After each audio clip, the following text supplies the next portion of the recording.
Welcome. My name is Henry Terrio. I'm the president of the International Association of Genocide Scholars, and I'd like to welcome you to the first in a series of three what we hope will be landmark programs on the issue of environmental degradation, climate change, and mass violence.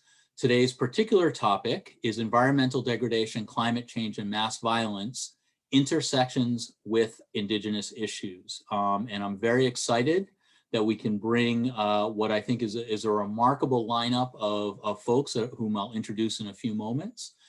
Before I get to that, I would like to recognize that today's program is being co-sponsored by the International Association of Genocide Scholars and the Genocide Studies and Prevention Journal, that is the official journal of the IAGS, and a world-renowned high-level scholarly publication on all areas of genocide studies. In addition, today's particular panel is being hosted by my home institution of Worcester State University, where I serve as Associate Vice President for Academic Affairs. Before I introduce our amazing panel, I would like to recognize my two co-organizers who have done tremendous work in putting this together from the moment of envisioning this very important series to doing the nuts and bolts work that actually is required to make it happen. First is Emily Sample, who is a PhD candidate at George Mason University in Virginia of the USA, where she is pursuing a PhD in conflict analysis and resolution. In addition, she's the executive director of the Raphael Lemkin Genocide Prevention Program that is in the Jimmy and Rosalind Carter School for Peace and Conflict Resolution. Emily has been a tremendous asset to IAGS in just the few years as an emerging scholar that she's been active.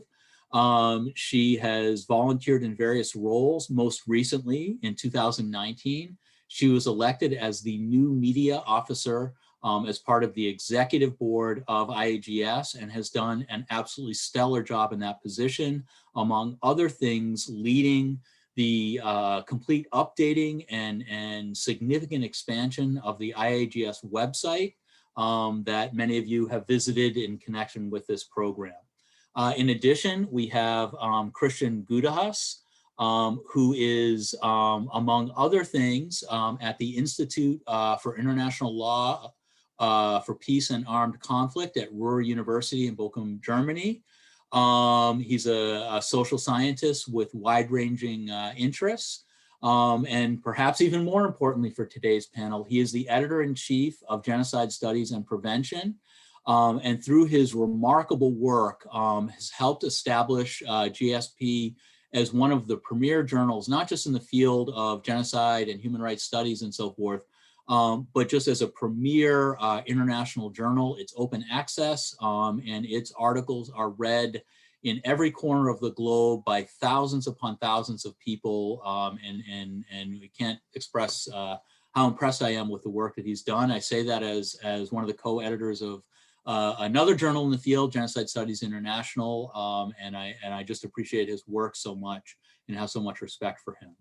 Our panel today is very exciting. We're going to start off with a background presentation on the sort of general issue of genocide studies in relation to environmental issues by someone who has been working on this for about a decade, and in 2017 published a very important book called Unsteady Ground: Climate Change, Conflict, and Genocide, that among other things really created a sophisticated and nuanced framework for engaging in the study of the intersection of these two issues, and particularly looking at I'll say the do's and don'ts about talking about causal and correlative relationships between environmental destruction and mass violence. I should note we will be putting an information sheet on this book in the chat in case you're interested in learning more. It is shortly to come out in paper, which is a very exciting development and a tribute to its success. Among other publications, Alex also published in 2014 Native America and the Question of Genocide, which also connects him into this particular panel. And he's got a great distinguished career already as a professor in the Department of Criminology and Criminal Justice at Northern Arizona University.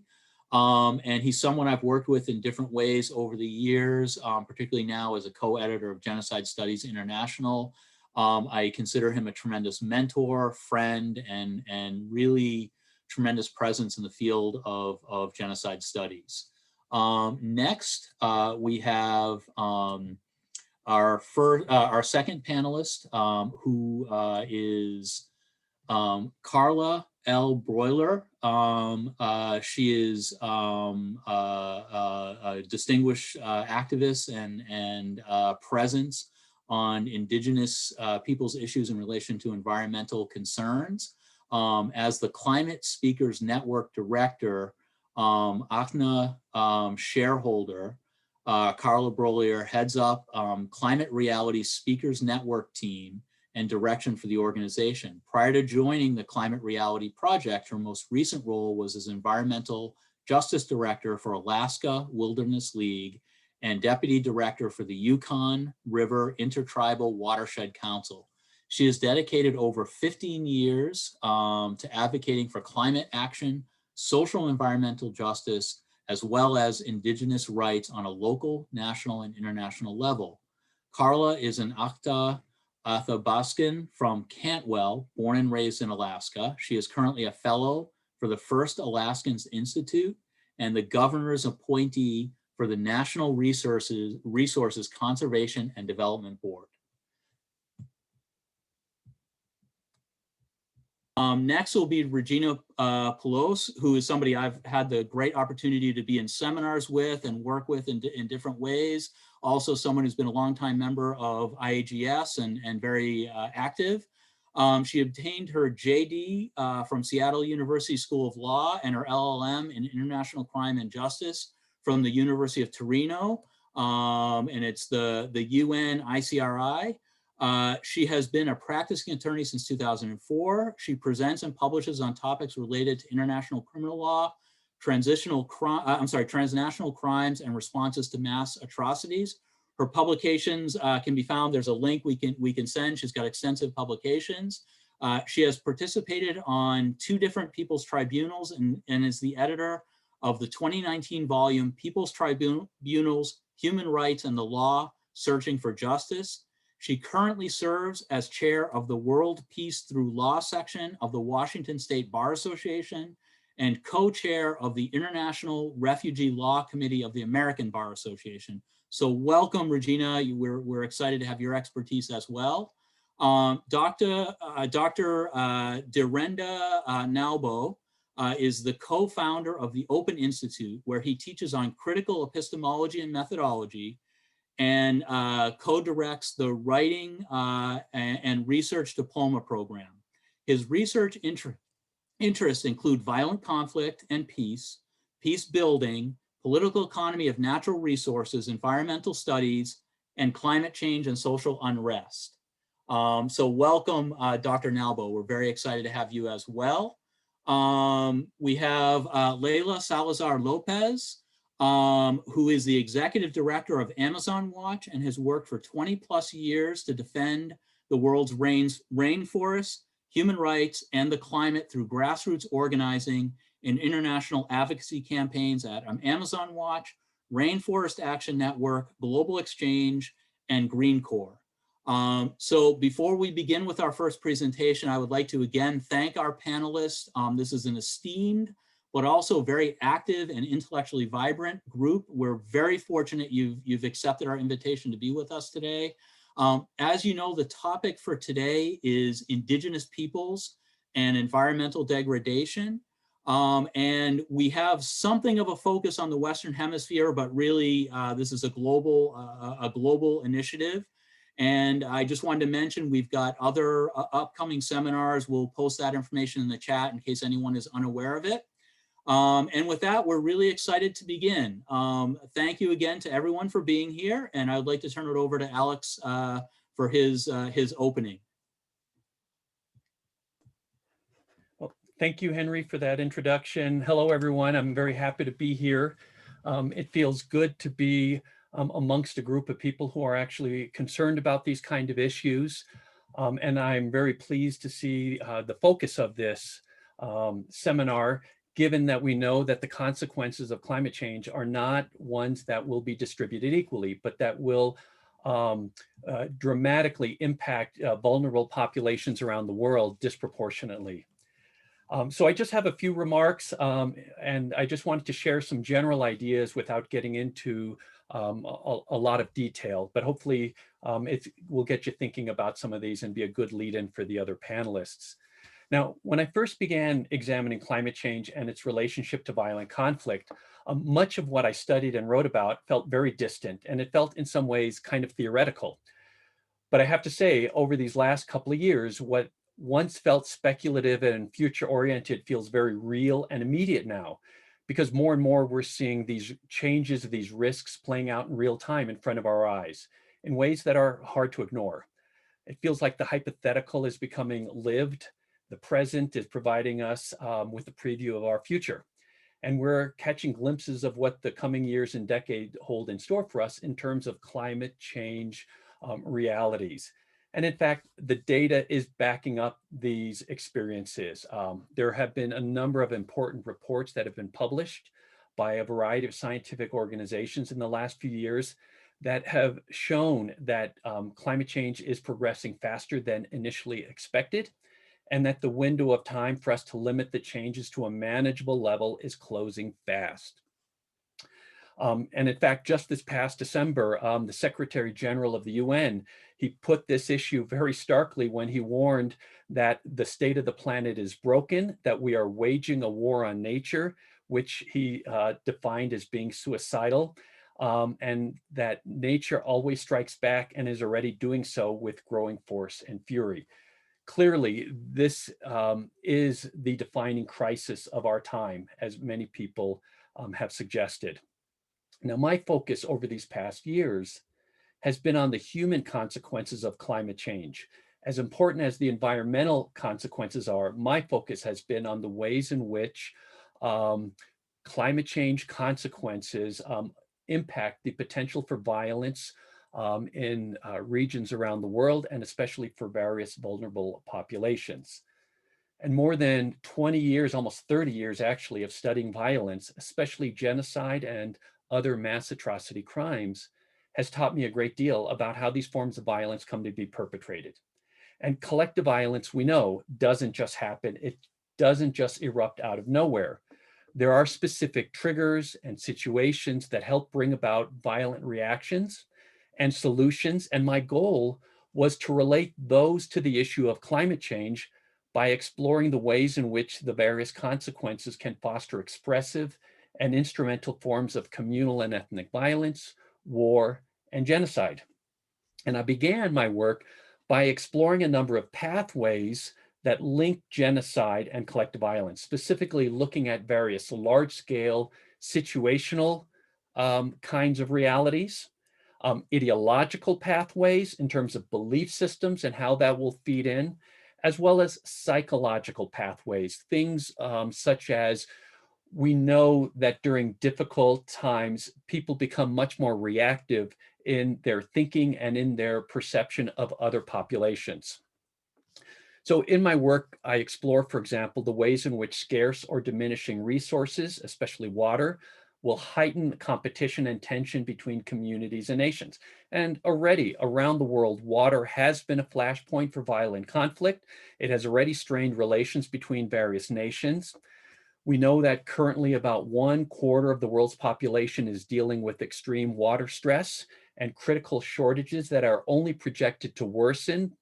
And by 2025, estimates suggest that around 3.5 billion people will be forced to deal with dangerous water scarcity issues. Access to potable water is literally a life and death issue. And it shouldn't surprise us that it is increasingly a source of conflict and violence at the local, national, and regional levels. Another issue I explore concerns population displacement. arguably one of the most significant of climate change impacts for humanity. Projections suggest a massive increase in the number of climate refugees in the coming decades as people are forced out of their homes by the direct, think about storms, flooding, and indirect civil war, revolutions, and so forth, state breakdown, consequences of climate change. History teaches us that large-scale population movements can destabilize nations and can also lead to violent persecution and scapegoating against those displaced. And if you consider how refugees and migrants in the United States and in Europe have been labeled, dehumanized, and even attacked in recent years, we get a sense of how population displacement may feed into persecution and violence. Clearly, it appears that the human climate niche is shrinking, and a lot more people will be on the move in search of security, safety, and opportunity in the coming decades. And all of these changes, these impacts, these shocks will strain the ability of governments to meet the needs of their citizens. It can heighten tensions between and among communities, populations, and nations, and encourage othering and scapegoating of those defined as different, as dangerous, or simply as being superfluous. It's also important to understand the political context within which these climate change challenges have to be met. And the news on that front is troubling as well. We're living in an era in which exclusionary forms of nationalism, populism, and authoritarianism have made significant gains.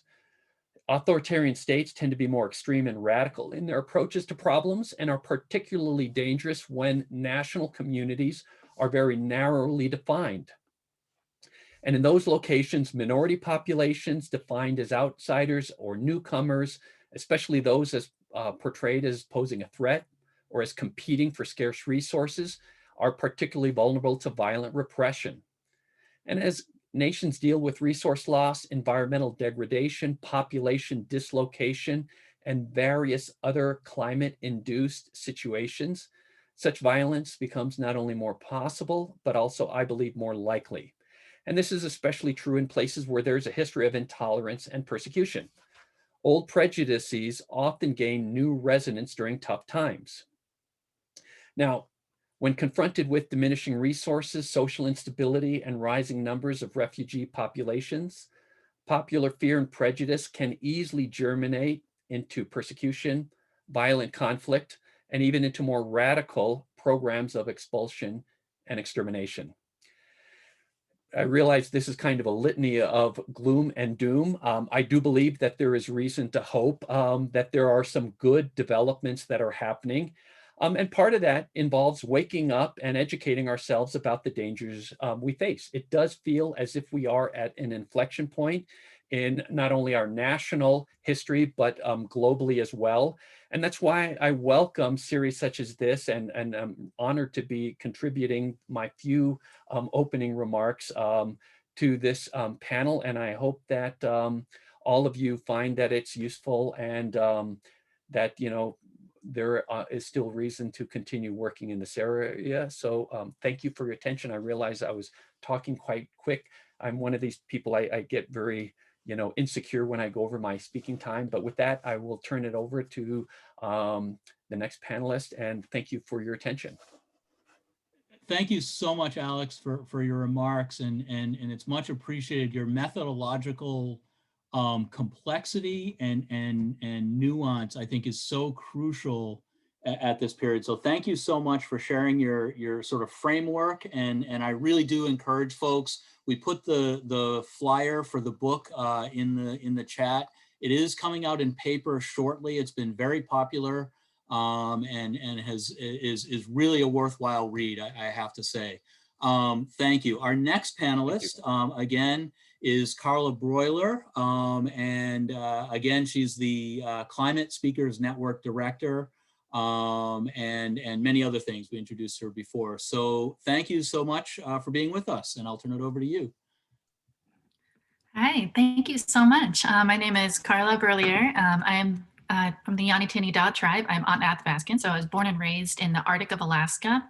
And I'm currently the founder and the director of an organization called the Climate Justice Initiative. And as of right now, we are the only Indigenous rights organization that works entirely on Indigenous rights and climate change in the United States. And I've been working on climate change and human rights issues and peace efforts related to Indigenous rights for about 15 years now. And I want to thank you all for taking the time to join this brief discussion on the intersection of climate change and Indigenous rights. So despite the seemingly exponential growth of climate change literature, even the governmental panel on IPCC doesn't provide the one fixed definition of climate change due to its intense and growing complexity. And to my knowledge, climate change is the only problem in human history that affects nearly every aspect of Earth's physical, biological, cultural system, and it's happening right now quicker than we can respond to. So in this ever-changing world where society must meet these challenges head on in this messy, beautiful, interconnected geopolitical world we live in, we must devise new ways to build resiliency through this evidence-based decision-making to measure and share and then to manage. And as we know, risk isn't distributed evenly, so different responses to complex challenges like pandemics or threat multipliers like climate change must be viewed in the global context of megatrends such as urbanization, growing population, demographic changes, environmental degradation, or even technological changes. And while the world continues to respond and adapt to the pandemic crisis, the need for global collaboration and scientific understanding to support evidence-based decision and making strategy planning is a clear path towards creating a more resilient future. And that's regardless of all the challenges that we're going to be facing. In respects to Indigenous peoples, the relationship of Indigenous people to the land is particularly important to the sovereignty and identity. And historically, traditional knowledge has been an important source of connection, understanding, and innovation, and provides ways for adjusting to the conditions and the nuances of nature. And I won't go too much into the detail on the details of climate change in and of itself, because we all know climate change is a complex system change with undeniable and accelerating implications that manifest themselves into many different forms, from biodiversity to sea level rise, melting permafrost, and now even system transformations. But here I'd like to discuss the immediate and visible impacts on Indigenous peoples, and specifically on the Arctic region, which is more of where my expertise is, and the ability to counteract some of those impacts on both a community and a global and individual level. So in short, the reason that Indigenous people are some of the first to face the direct consequences of climate change is their direct dependence on and close relationship with the environment and some of the resources. So climate change exacerbates the difficulties already faced by Indigenous communities, including political and economic marginalization, the loss of land and resources, human rights violations, discrimination, unemployment. And this all means that Indigenous people have a lessened ability to address the negative impacts of climate change. And though Indigenous people account for only 5% of the world population, they use and manage more than a quarter of the Earth's surface and protect about 80% of the global biodiversity. And they manage and protect about 30% of the intact forests and about a quarter of the above ground carbon sinks, such as tropical forests. And this is important because overall Indigenous managed lands show less species decline, less pollution, preserved natural resources that are incredibly well managed. And this is kind of one of the key pieces that we can use to help adapt to climate change, is protecting Indigenous rights in historical ways that have already had proven effects and impacts of managing land in a more effective way than other people that aren't as familiar with those environments. On the other side of this, the unfortunate side is the fundamental relationship with the natural world makes Indigenous peoples acutely vulnerable to deforestation, loss of biodiversity, sea ice melting, permafrost, and other impacts of climate change. And so Indigenous knowledge refers to the know-how and learning of Indigenous people that have been developed and handed down through generations. And this knowledge operates at a finer spatial and temporal scale than a lot of Western science. And it includes understanding of how to cope with and how to adapt to environmental variability and trends. So a social ecological system approach is required to better facilitate resilience building and a key component of global sustainability development. These communities that have relied on the land for generations with an intimate knowledge of natural cycles of plants, animals, weathers, these Indigenous cultures and economies, which are their own style of economies, have a traditional way of life that are intimately tied to the land of gathering, fishing, hunting, and this is all based completely on seasonal variabilities. And this way of life has been labeled as subsistence in more of the Western and legal political spheres. And so Indigenous subsistence represents a way of life in relation to the world. And this is also in compromise, and it's an essential component of Indigenous identities and cultures.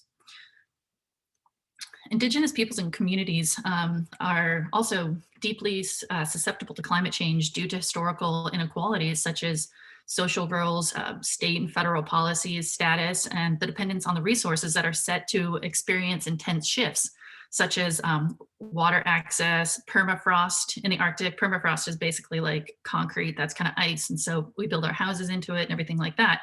And if that starts to shift, then everything in there starts to shift in the entire ground, which makes it very unstable. Another example is the poor access to economic and social resources, such as financing models, new technology, political bargaining power, assets, social capital, and other kind of information in more of a Western context, such as universities. And this can be found in both urban and rural areas, and including sufficient representation in decision-making processes for climate change mitigation and adaptation. And this is comprehensive of academic, local, state, national, and international bodies all in the same. And while we look at kind of more of recent issues, so if we look at, for example, the pandemic, which has brought hardships and uncertainties across the globe, Indigenous peoples were already familiar with certain challenges that's been experienced in the world, but this global pandemic has only intensified and compounded some of the hardships Indigenous peoples are facing. And as we know, climate change is a threat multiplier with increasingly warming and physical systems and ecosystems that are being at risk for abrupt and irreversible changes. And so we need to talk to policymakers about seeking appropriate methods of evaluation beyond the current growth and economic framework that we have, which is considered a, as more of like an extractive economy. And as the climate continues to shift and climate change continues to be a larger global issue, we need to move away from business as usual and do things such as like protect Indigenous rights and protect people that already understand how the environment operates and how being in tune with the nature is more beneficial than being at odds with the nature around us. So engaging with Indigenous people to leverage knowledge while respecting their worldview and ensuring the sustainability of everybody's way of life has to remain central to the response to climate change.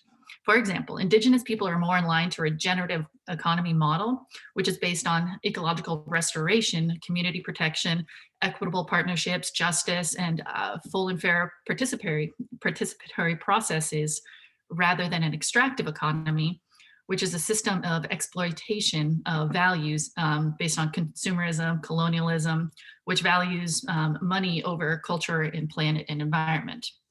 So it'd have to be a complete shift in some of the mindset on that. If we want to look at a basic human rights framework, if we could look at some of the 3 layers of the international and human rights norms.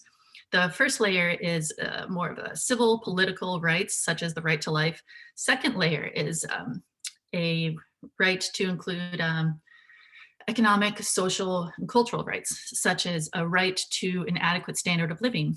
And the third layer includes collective rights, such as the right to self-determination, the right to a culture.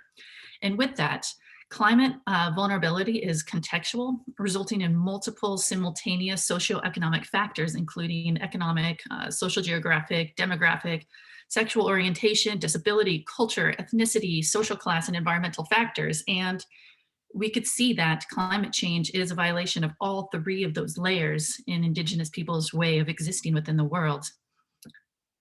And most international statements on human rights and climate change emphasize the adverse impacts of climate change on the right to food, water, health, housing, development, self-determination, and climate change, which manifests in itself in a way where it impacts almost all levels of human right violation. But more on a local and national level, so where my people are from, in the Arctic Indigenous people, which are now being deeply impacted by the effects of climate change and whose fundamental nature-based way of life is permanently altered due to climate change. And this is making it a crucial human rights issue.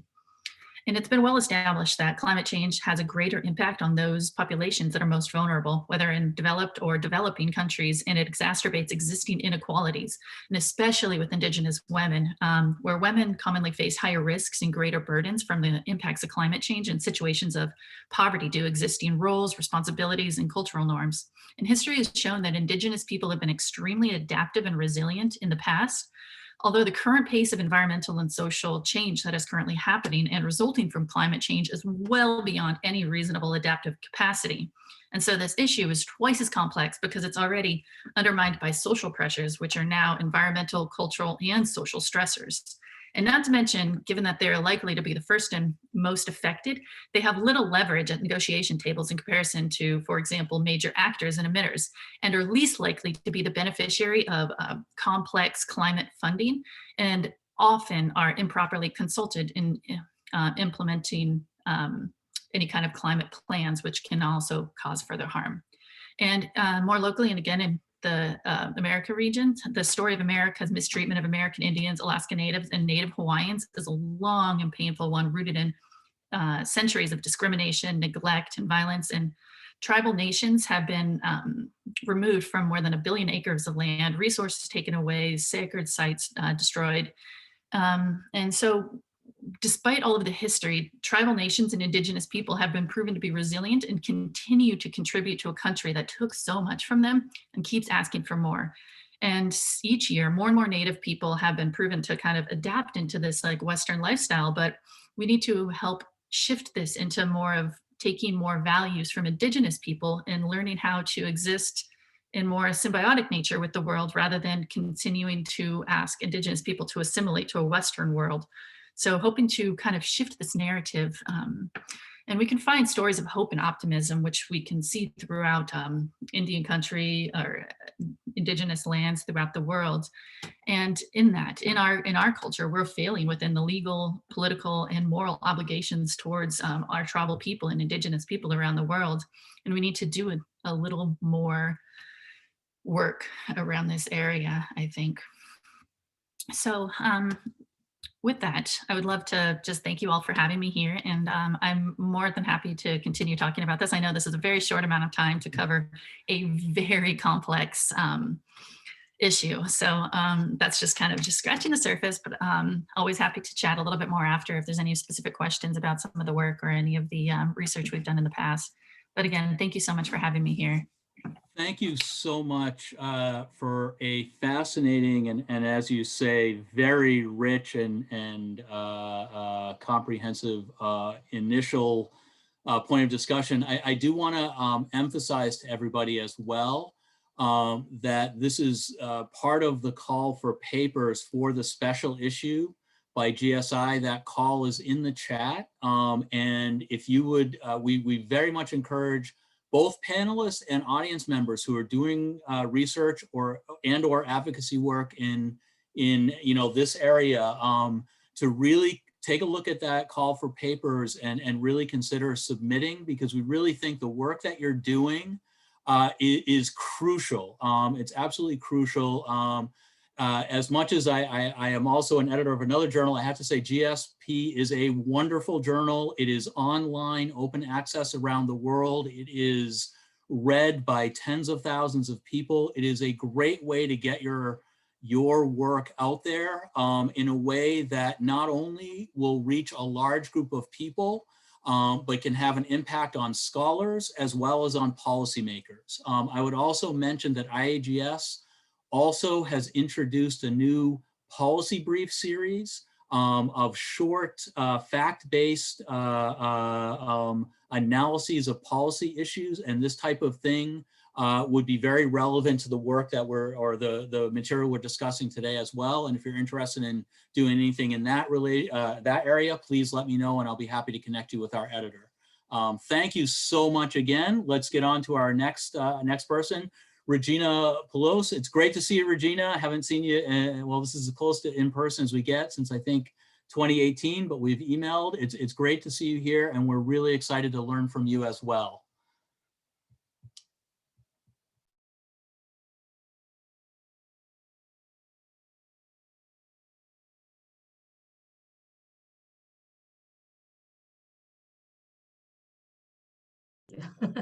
Thank you. I was like, can you please unmute me? Okay, great. Thank you. I apologize, Henry. Regina. No problem. And thank you, Henry. You've done an excellent job leading the IAGS. I've been very excited to see all the great things that are happening. And thank you, Emily, for putting this together. I know it must be a lot of work to deal with time zones, and I think that's the challenge with Zoom meetings.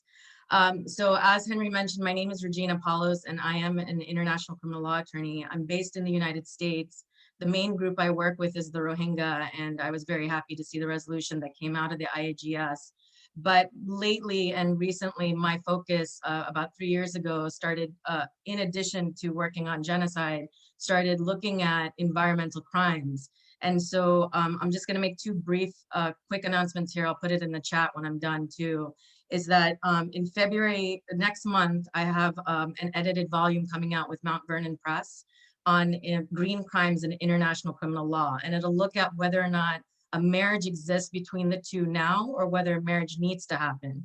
And in that volume, I talk in my chapter about hydropower dams. And I'm not going to do that in this talk today. Instead, I'm going to focus on a different green energy project. But I see that Tim Franklin's on. He was a great help in getting that volume edited and out the door. So that will be coming, and I will send it around once we have it. The second thing is we'll be doing our 2021 Environmental Crimes Conference this year, and it'll come out in for the fall of 2021, and I'll put that call for papers out soon.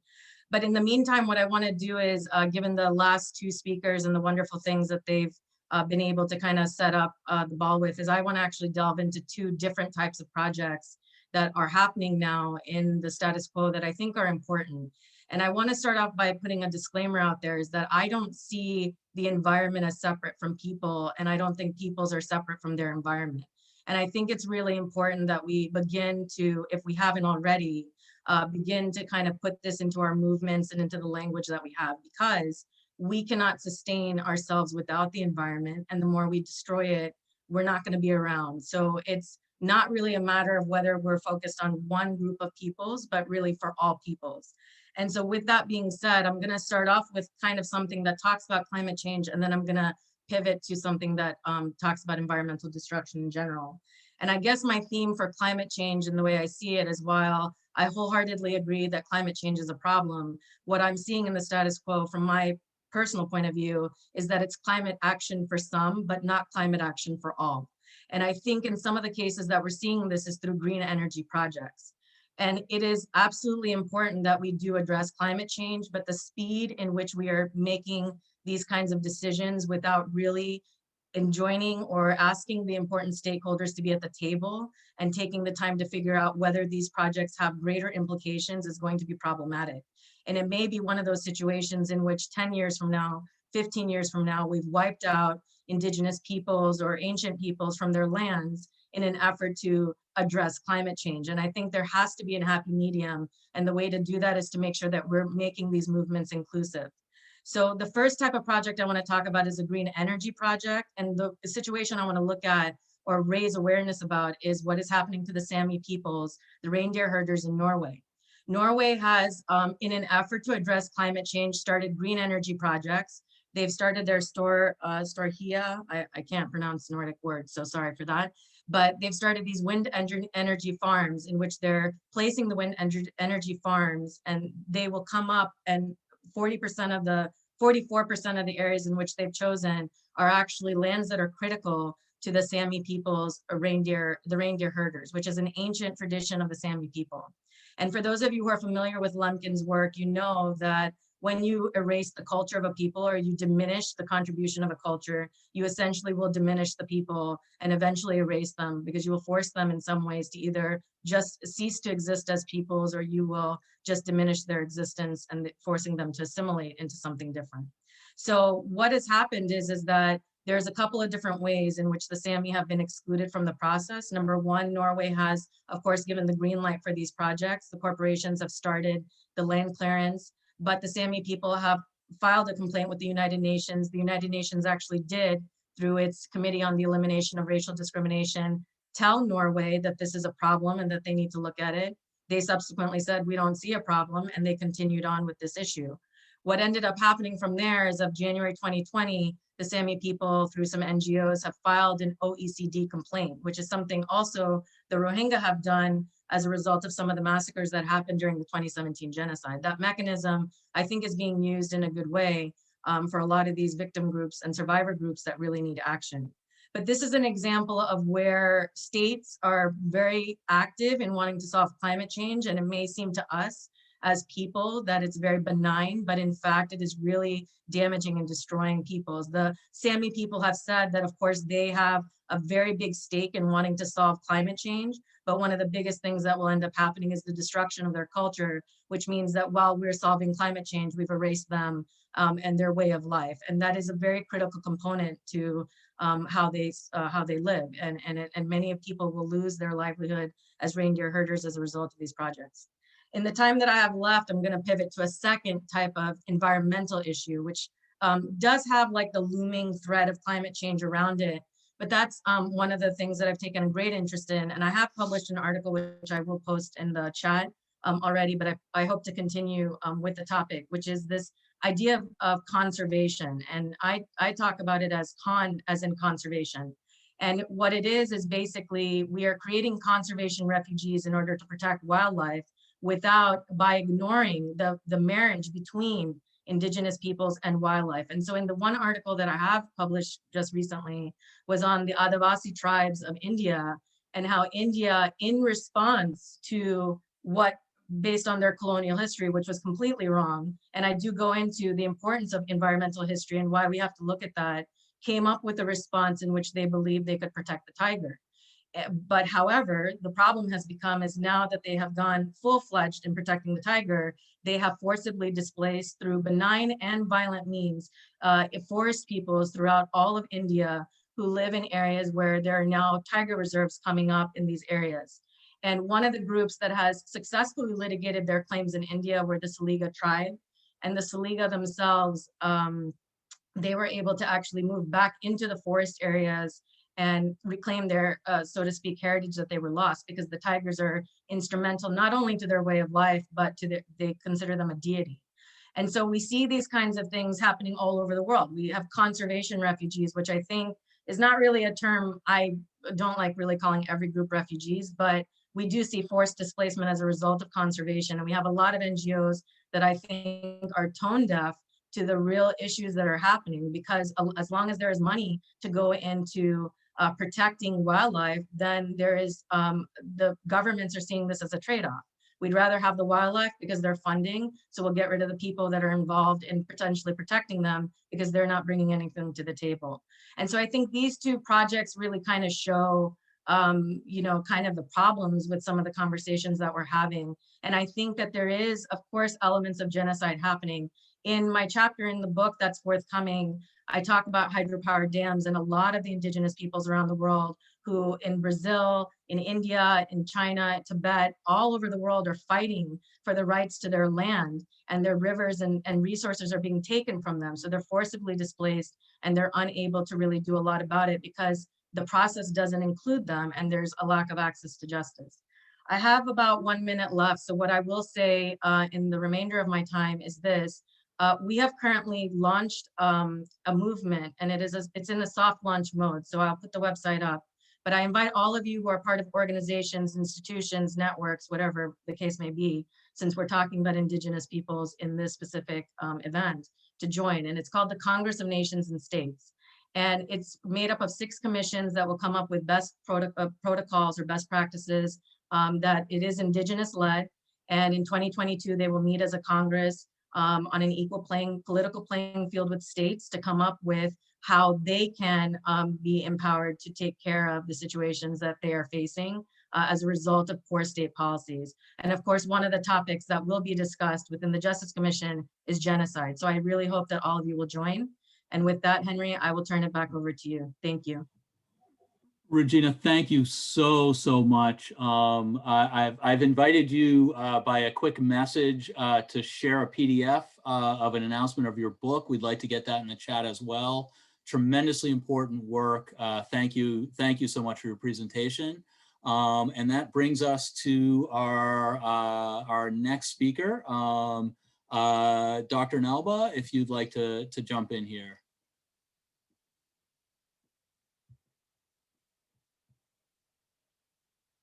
Oh, do I need to unmute? Sorry.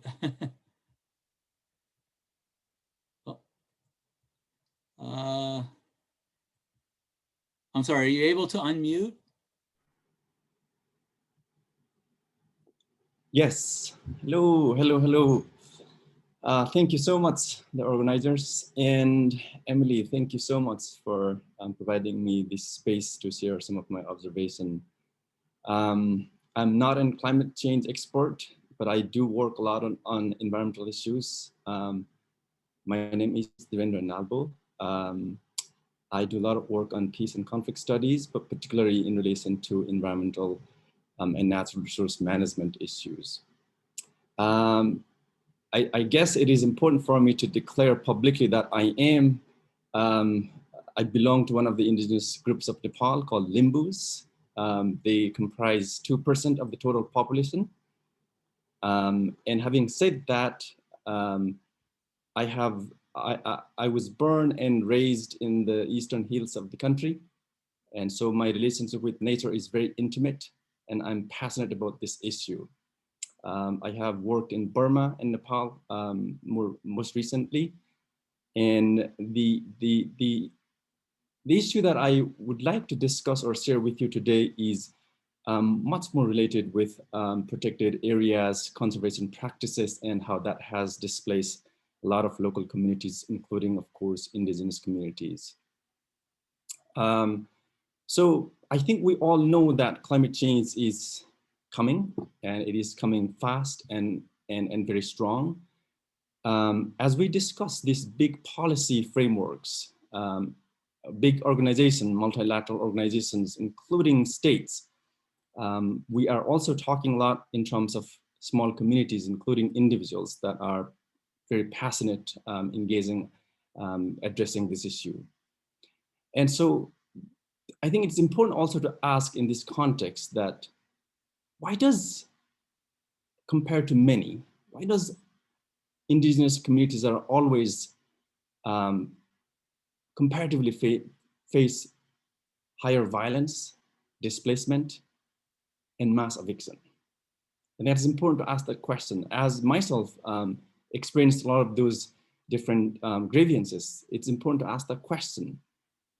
And we know that if we look at history, I think modern state-making processes have unfairly displaced indigenous communities, particularly if you look at the land entitlement.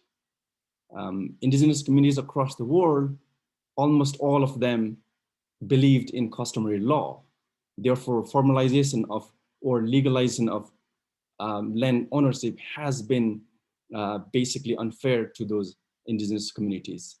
And therefore, disproportionately, they are part of landless communities, displaced, relocated, still trying to figure out how to live their lives in the midst of this modern and industrialization going. And that it's important to ask that question. Why do they always disproportionately face that kind of unfair treat in this across the world, in fact? And with that, I would like to really think about then, not only that, the states who actually transition from autocratic regimes to democratic system, they remain or maintain some kind of, like, as we all know, the familiar term, the environmental authoritarianism. Why is that? That is a puzzle question that I have been asking myself over the last 2 years or so. And I have a few observations to share with you. It is obviously a preliminary observations that I have carried out in Nepal and Burma, or now known as Myanmar. And a lot of many states, including, like, as I said, this a country who has a violent history, authoritarian rulers, have a tendency to continue to maintain that practice, even when it comes down to environmental protection or natural resource management practices. And this is particularly true in relation to when we think about protected areas or national parks or and so on and so forth. Why is that? I asked question myself and looked around, and the common things that I have come across is states like Myanmar or Nepal or other countries who have that autocratic history. It seems that many of them have created national parks or protected areas without consulting indigenous communities, without local communities in that sense. And because the rulers never thought it was important for them to discuss or talk with them, and therefore didn't really understand the impact that the establishment of those national parks would create. And when you march on with that history and continue, even if you transition towards democracy, I think the state's approach remains then the problem is so deep that they can't actually solve those issues that caused by the establishment of those protected areas. And as an example, there's one particular national protected area that I'm looking into here in Nepal, where it has been more than 60 years that that particular protected area has been established.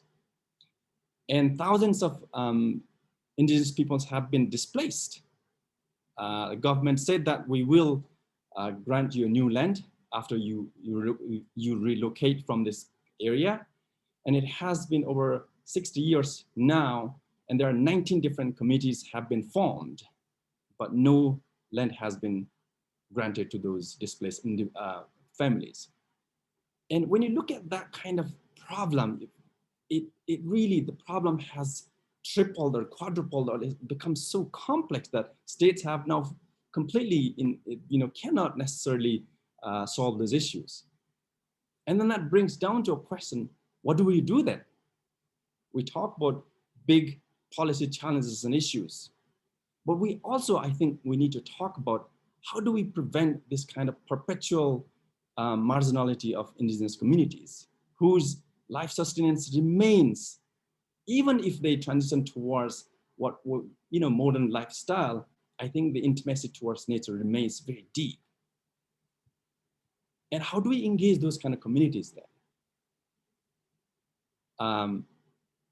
And I think it is important then to really emphasize about, if the state governments are still not so efficient to address those issues, then what's alternative? And multilateral agencies or organizations, activists and non-governmental organizations, are they continue to engage addressing this issue.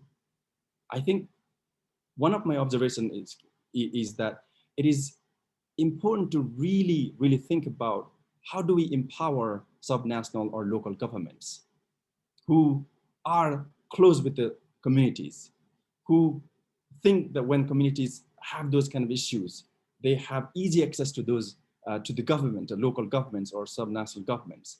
How do we empower them so that it increases accountability, so that it increases the government's ability to really communicate with those community or individuals or families who in fact face everyday challenges to really make ends meet oftentimes. These individuals who are evicted often go back to fish in the rivers that they have been fishing for generations, and they are beaten up by security forces who are supposed to be protecting or guarding national parks. Then how do you really reduce that conflict? And I think those are common challenges, everyday challenges that we are facing. And to think about, in a bigger scale in terms of bigger climate change, IPCC's work, UN's work, World Bank's work, or these big multinational organizations who are everywhere.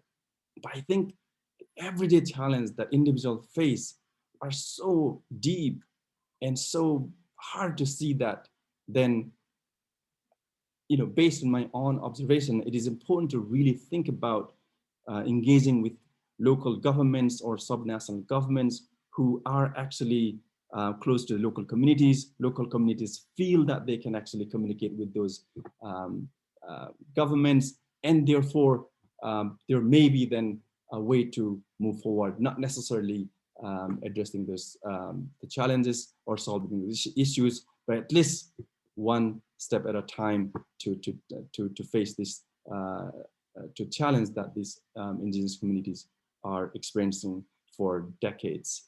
I think I kind of rushed because I didn't want to go go over my time, and I think I'm done. Thank you very much again for the organizers, and yeah, I've really great to see this.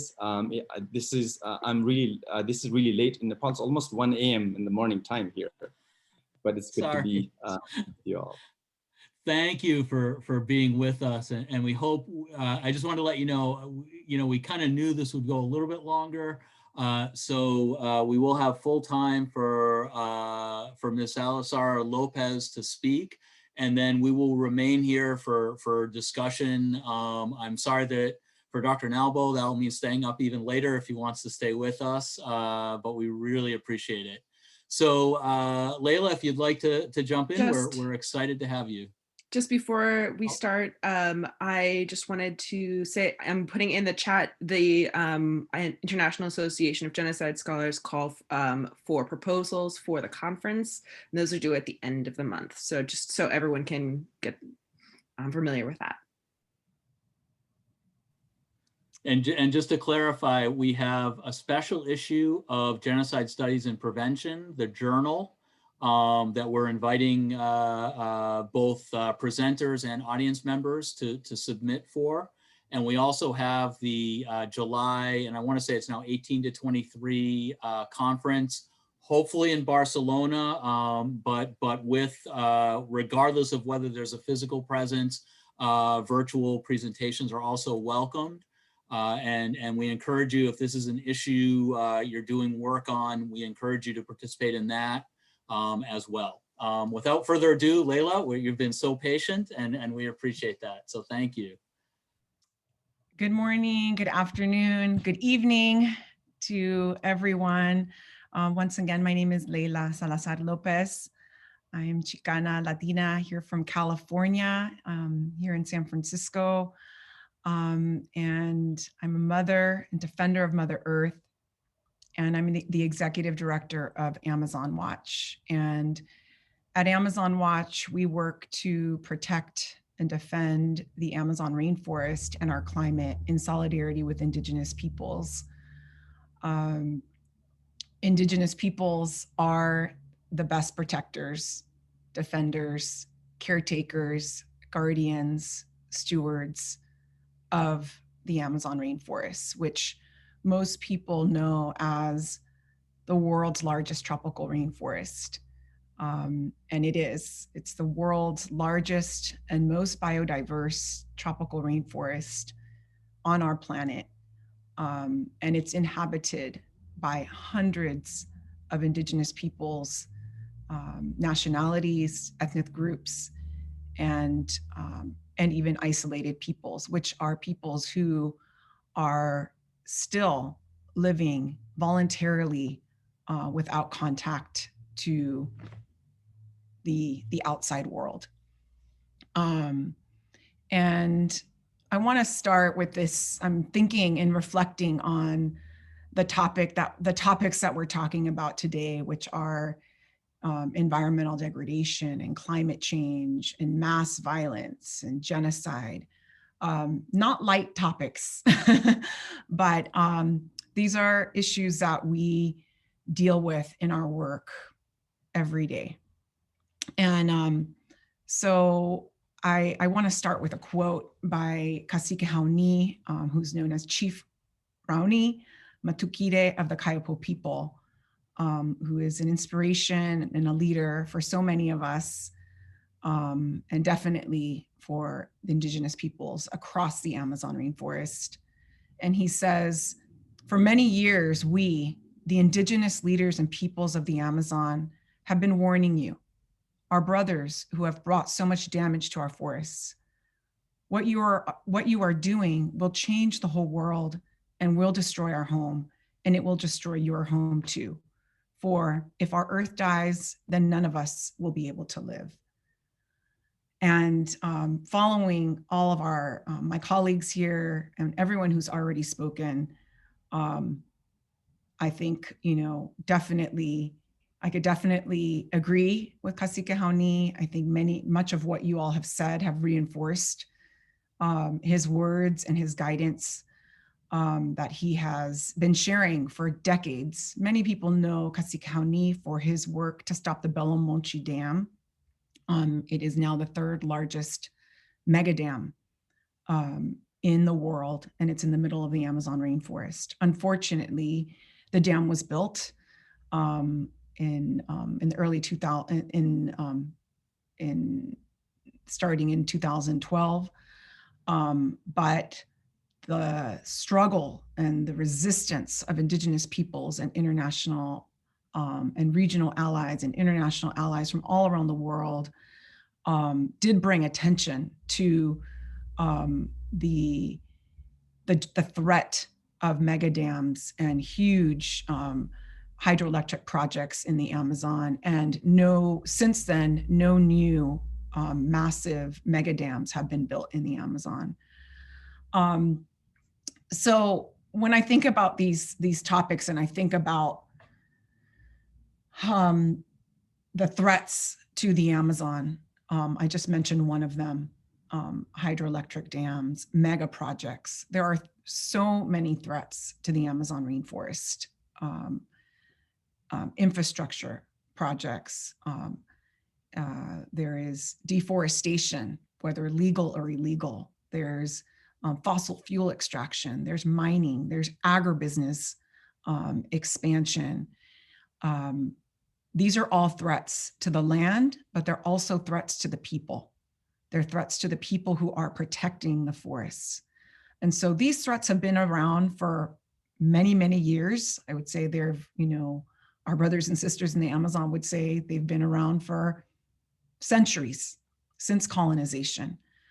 And recently, the situation, in particular in Brazil, has gotten much worse with the administration of Jair Bolsonaro a year ago. Just in the last year, there's been an 82% increase in deforestation. And if you all, over the last year and a half, you all probably saw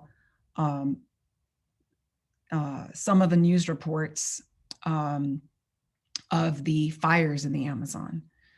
2019, the world was alarmed to see the Amazon rainforest on fire, and millions of acres of rainforest and Indigenous peoples' land burned in the Brazilian Amazon, in the Bolivian Amazon, Peruvian Amazon, across the Amazon.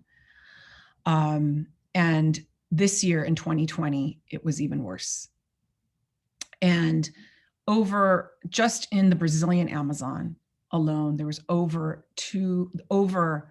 5 million acres of rainforest, and mostly standing rainforest, burned to the ground. These were not wildfires like here in California. They were not wildfires. They were intentionally set by people who wanted to destroy the land. They were intentionally set for development. They were intentionally set to get Indigenous peoples off their land. This is genocide. This is ethnocide. This is ecocide. And to make matters even worse, these were already threats that were going on across the Amazon.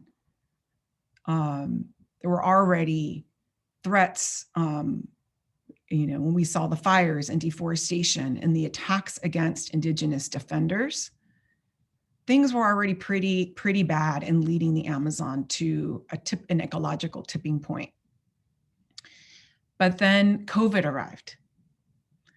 And when COVID really struck, the global community last spring, our first fear was the vulnerability of Indigenous peoples in the Amazon. They have already faced genocide. They've already faced their lands being taken away. They've already faced so much. And so thinking of COVID-19 reaching the communities, the really remote communities, was very, very concerning. And and rightly so.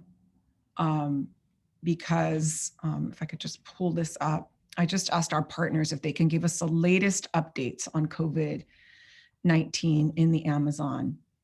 And across the Amazon, there's nearly 2 million cases of COVID across the entire Amazon, and over 40,000 deaths just due to COVID in the Amazon. In Brazil, across Brazil, there's over 8 million cases and 200,000 deaths caused by COVID. So I know those of us in the United States are facing, are in the midst of the COVID chaos and in the midst of a lot of pain and suffering because of it. And also, this is very, very present in Brazil.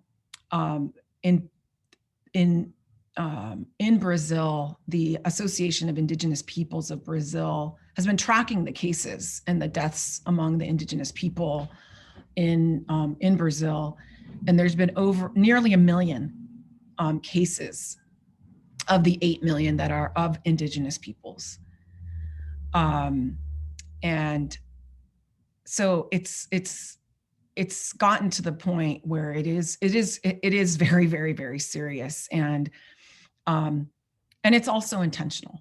Like I mentioned, the deforestation is intentional, the fires are intentional, and COVID has also been widespread. And those that have been affected, those that are the most vulnerable, have not received the care and concern and healthcare that they really need. And so, where the government has failed, Indigenous people have stood up and have responded, and allies have responded, like Amazon Watch, and taken leadership in responding to the COVID crisis with an Amazon emergency fund to directly respond to the COVID crisis. It hasn't been able to address every situation, but it is doing a lot more than what the government has done. And so we see what's happening with the multiple threats across the Amazon towards the land, towards the people, as threats of ecocide, as threats of ethnocide, as threats of genocide. We see the attacks against the land from the Amazon to California as climate chaos. We used to think, even 5 years ago, when we went to Paris to mobilize, to call for, inclusion of women, inclusion of Indigenous people, inclusion of civil society in the Paris Accord, to ensure that no extraction, to keep fossil fuels in the ground, was a priority in the Paris Agreement. We used to say climate chaos in the future, 10 years from now. It's not 10 years from now, it's now. And we saw that very, very, very present. In particular over the last few years, and I'm speaking as a California resident, being affected by the fires and seeing what's happening in the Amazon, and seeing even fires in the Arctic. Climate chaos is now. And so what we call for, in solidarity with Indigenous people, in solidarity with the most vulnerable, we call for climate justice. And that is what we're going to be calling for, to the Biden administration. We have an Amazon climate platform. I know everybody is, maneuvering and putting forth our proposals, because we have to restore. I want to acknowledge that we're going through a very difficult and challenging time in the United States and across the world because of climate change. But here in the United States, we're going through a very challenging, divisive political time, and we need to move forward and we need to heal. And we are moving forward with proposals for lots of change. And one of those is the Amazon Climate Platform, which I'll share the link in, which includes ways that the Biden administration can address the human rights, the indigenous rights, the environmental devastation, and because it is related to the United States, it is related to US companies, it's related to US financial institutions.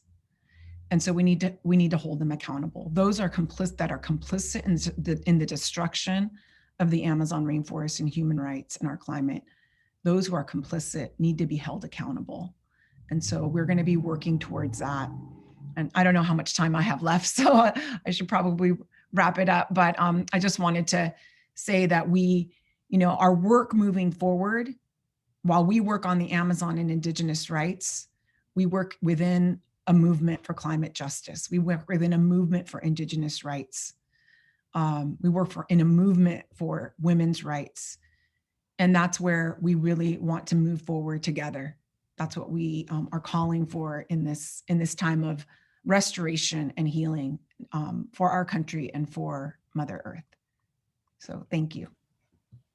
Thank you so much. I have to say, if there was ever a panel I'm really thrilled not to have been part of, it's this one. There is no, that was 5 super high level presentations covering some fundamentally important issues, and wow, I'm just blown away by this. I'm just so impressed by everything that you did.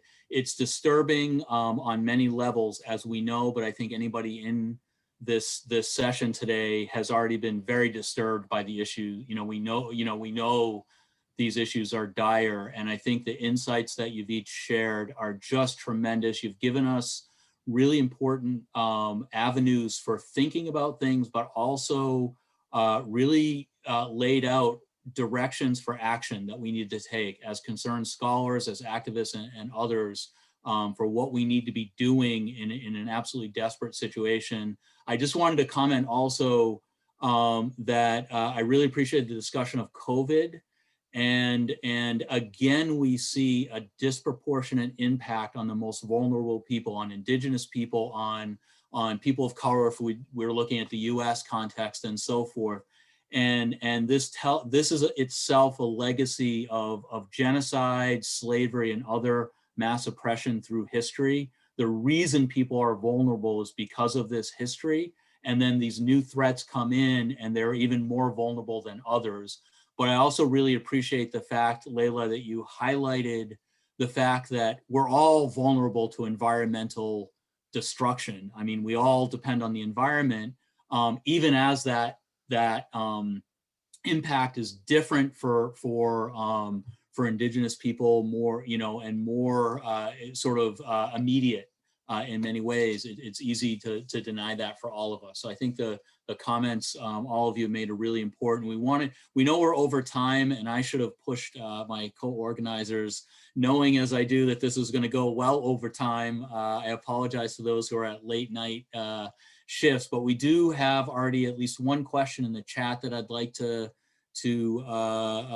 put out there, and some other comments that might be good as discussion points. So we can keep going. I know some people, will need to get going, but I did want to start, and this goes back up. If you look in your chat, and I'm sorry if I'm mispronouncing this, Katuchia Buena, and I apologize if I'm mispronouncing, had a very important question. What epistemology was used in the papers? And it looks like, what kind of ways can these approaches really help us engage these issues?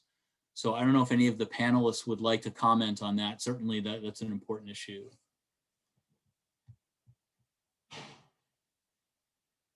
Any volunteers off the bat, or? Oh, Regina, please.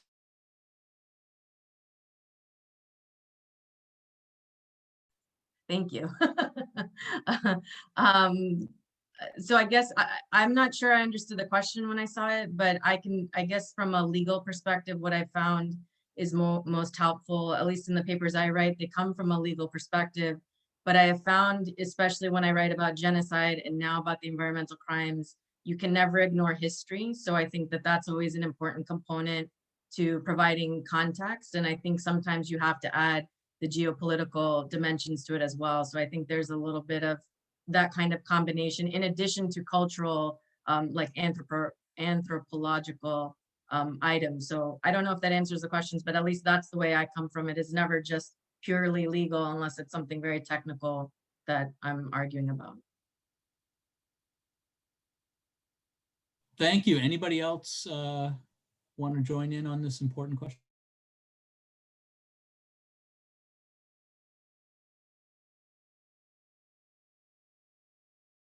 No, what I will suggest then is certainly be on the lookout for the GSP special issue. I'm sure this question of frameworks is going to be important. I know that earlier we had the discussion, a discussion of the sort of different approach by many indigenous groups to some fundamental issues around economics, land, and so forth, and that certainly is part of this discussion that we'll want to see more about. We have another question. What is the role of environmental law in addressing these issues? What types of changes would you consider valuable in this field? If anybody wants to come in, I think I've made it so you can unmute yourself, so please do that.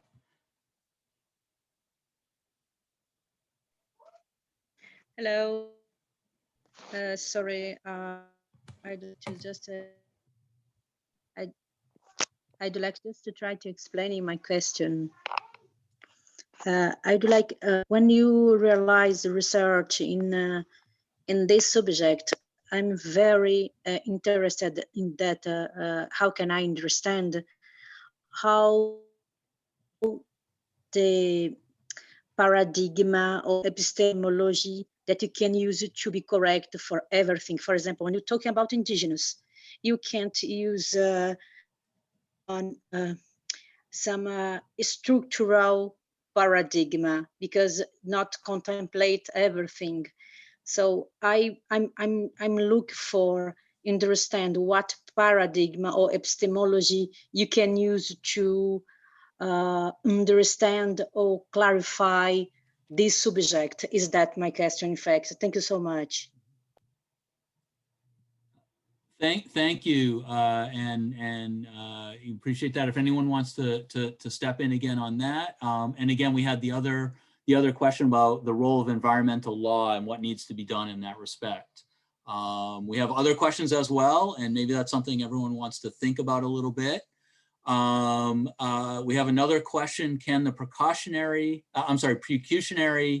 principle be invoked in the violation of human rights? And it's more of a technical question, so if anyone wants to step in on that. Leila, I see you shaking your head. Would you like to jump in on that one? Just a couple thoughts. I mean, I'm not an environmental lawyer. I've worked with many of you who are environmental lawyers or human rights lawyers. One, many of you may know about the work around the rights of nature, right? We work for indigenous rights. We work for human rights. We work for women's rights. We also work for the rights of nature for those who cannot speak. And it's a new area. There's areas in Latin America, there's countries in Latin America that have incorporated the rights of Mother Earth, the rights of nature into their constitution.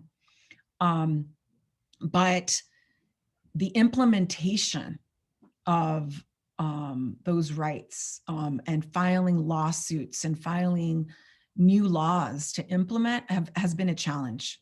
I'll just say that.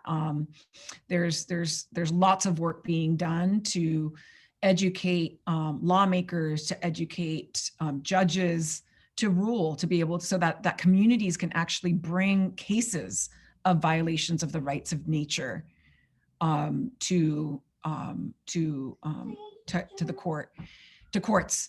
But Indigenous peoples, as was mentioned by another colleague here, have rights determined in the United Nations Declaration on the Rights of Indigenous Peoples, have rights to free, prior, and informed consent, have rights to self-determination, have rights to self-governance, which are being violated left and right. The precautionary principle just makes me think about our, that's basically where, the burden of proof and needs to be put on those that are causing harm, not those that are, trying to live. I know that there have been many cases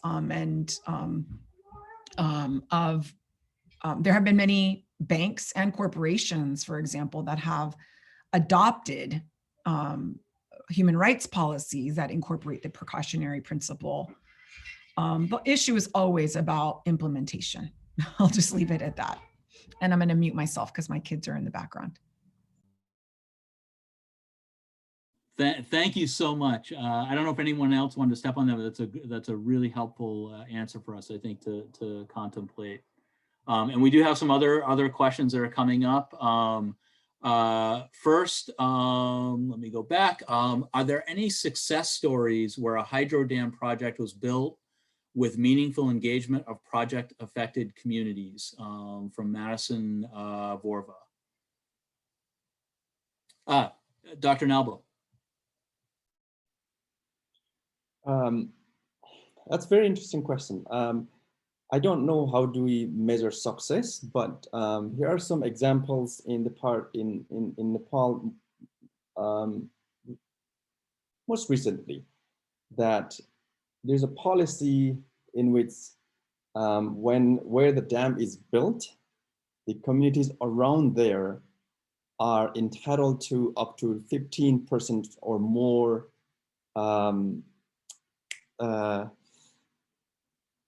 the stock that they can buy.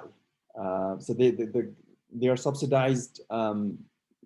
They can get loan from the government, and so they are entitled to have a certain percentage of the future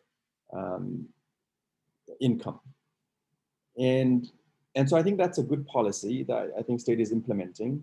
The other part is in a small scale of hydro construction, oftentimes communities themselves raise money, and then almost like a cooperatives. And so whatever the hydro generates money, they also redistribute later on when they make profit. So that kind of practice has been recently been implemented or practiced in Nepal. So I'm not quite sure whether that's actually a successful story or not, but that is, I think, to give local communities or indigenous communities around where the dam is built, or when the river is basically really affected. And so that practice has been recently implemented in Nepal. So, yeah.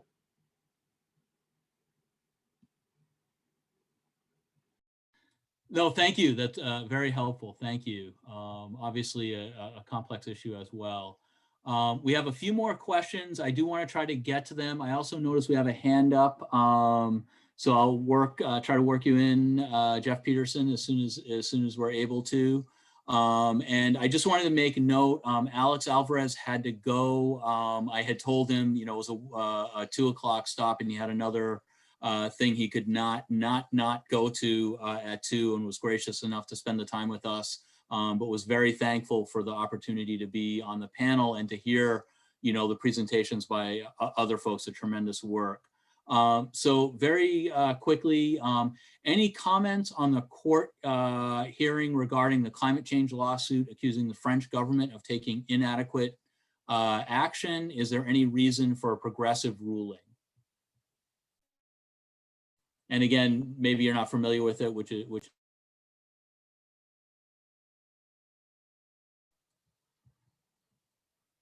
Okay, if anyone thinks of something, please feel free to raise that. We've got some other questions. Do you think that disproportionate blame and responsibility is placed onto local and Indigenous communities in terms of conservation? And how can we learn from Indigenous ways of life without doing so?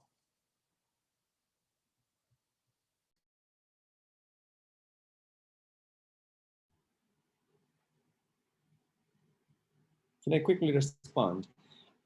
I think that's again a very big question, very complex to answer, but I think we are in the dilemma of when there is a new liberal approach or resource extraction development model in which then the trickle-down effect is supposed to take place, and these big development projects, when it creates a lot of jobs and economy, then suddenly trickles down effect to the local communities. And I think that's a big problem. And that kind of approach oftentimes undermines Indigenous communities, because the thinking of the state is, when that big development project happens, you know what, all of you will get benefited. But of course, that is not going to happen in a short period of time. The cost is too high, the environmental damage is done, you know, there's a lot of issues have been already triggered. And so it is very tricky. Meanwhile, there's another part of romanticization of Indigenous communities. Oh, they are so peace-loving, nature-loving. On the one narratives, the other narratives is, oh, their knowledge is so important, we need to integrate their knowledge and we got to mainstream their knowledge. But in practice, actually, not much. And only in paper. You know a lot of good policies and laws you see in the paper, but not actually carried on in practice. And that's the main challenge. And there are, I don't know, I oftentimes disagree with Jared Diamonds in terms of how the dimness of those big civilizations and Mayan civilization, Anasazi civilization, and so on and so forth. And that kind of narrative also helps out how the Indigenous communities are destructive. But I think we also know that these individuals actually know, even like small fishes, what kind of fishes to catch, what kind of fishes to release. That knowledge is extremely important. They are not biologists, but they actually know, right? So that, I think we have yet to really, you know, capitalize that knowledge these Indigenous communities have. And we have not done that. I think we more talk about it, we emphasize the importance of it, but we actually don't implement in practice. And I think, I don't think that's a direct answer to your question, but that's my observation. Thank you. That's incredibly incredibly helpful. I want to just make a quick note. We have some excellent commentaries in the chat from the audience, some interaction with panelists, and I encourage you to look at those. We've allowed you to save the chat. There's, you know, we're very open. So please, I encourage you to do that. There are some links there that might be helpful, and a very rich conversation sort of happening there. But we do have 3 more questions, and we'll probably have to cut things off. Dr. Nalbo needs to get rest at some point, and others, I know it's a tough schedule. So let's start with Jeff Peterson. Your hand is up if you'd like to unmute yourself and ask your question. Hi, yes, good day. I was going to bring tension and support to the dam issue. I did a thesis on the Alaska-Yukon border, social environmental impacts of construction for the aluminum smelting process by Alcan. But what I want to bring to your attention is the Bay James Agreement that has kind of given foundation to a nation or a national government of the Cree people. It was also perhaps an inspiration that occurred around the period of the Montreal Protocol, seeding our Paris Accord. So Hydro-Quebec has had a few issues as a nation of ice melting and electric producing. And the Métis history of the French colonization has also a unique past that could bring some models and examples to the issues of relocation and managing and assimilating people with practices and structures and policies. Perhaps that could foster or nourish some thoughts and resolutions. Thank you so much for that important point. Really appreciate that. Our next question, and certainly, you know, that's something to continue in discussion. Our next question actually follows up in an interesting way on the question of Indigenous communities' participation. And this is, what about Indigenous communities who are not anti-extraction, such as in Bolivia, where natural resources were promoted by the left government as a way of resolving poverty and inequality? Anyone want to comment on that? Regina, thank you. Yeah. So I've been trying to catch up with the conversation going on in the chat, and I think I'll just try to tie it all in together. But I think I would be very cautious in, and I hope I didn't do it. If I did, it was very subconscious, so forgive me. But I don't think we can really make like sweeping statements about all Indigenous people being vulnerable, all Indigenous groups having X, Y, and Z. So there are groups, when we talk about peoples, every peoples have a different context and they have different issues that they face, and their culture is very, very different. So Dhirendra, when he was talking about success in Nepal, I was very happy to hear that. But when I look at every single dam case in India, or when I look at the ones in China and the Himalayas, I don't see anything great going on there. I see a lot of people who are in agony, who are doing starvation exercises just to get attention on the issues. And a lot of it doesn't even have to do with whether the dam is going to be built. A lot of it is the dam has been built and there's no upkeep. And so then the other problem is that in the United States, we can do something and maybe that works for our groups here, but it's not going to work in China and it's not going to work in India. So I think we have to be very careful. And I do agree that not some groups, maybe they want to be part of these industries and that's their prerogative. They have the right to do that. They have the right to self-determination and they should be able to do it. But the cases that at least I brought up, I know for a fact are people, they're not happy with what's happening to them. And so I think we need to be aware of, when we talk about these issues, that we are talking from a space of people who really do have complaints and they are trying to survive something that really flies in the face of laws or norms that have already been established that shouldn't be happening for them. And I think that's where it is, because I don't think we would really know about, we might know about great issues, but most of the time I think we know about the bad issues because somebody is filing a complaint, somebody is raising awareness about the things that are happening to them. So that's my comment to that whole chain that's going on.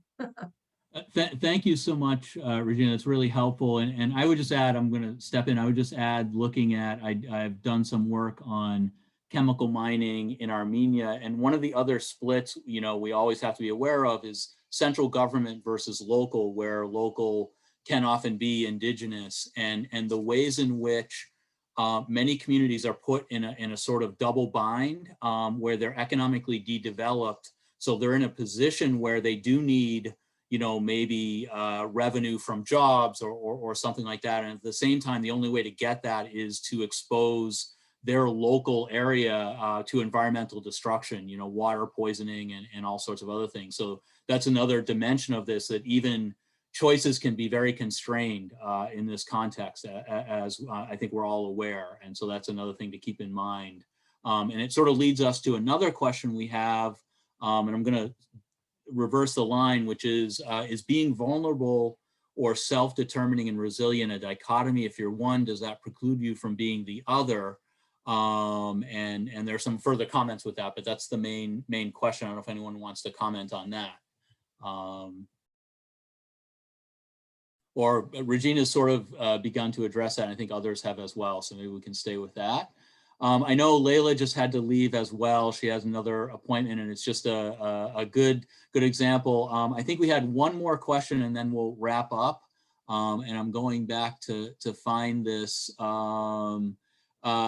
Since economic activities contribute to the degradation of the environment and the space where Indigenous people in particular live, what solution could be considered to ensure social responsibility and environmental policy within multinational corporations? We had an allusion to that with the idea of corporate human rights policies that might include environmental issues and actually respect for Indigenous rights. I don't know if anyone wanted to suggest anything there. It's obviously could be its own panel, but maybe if you had a few closing remarks about that, and then we'll finish up.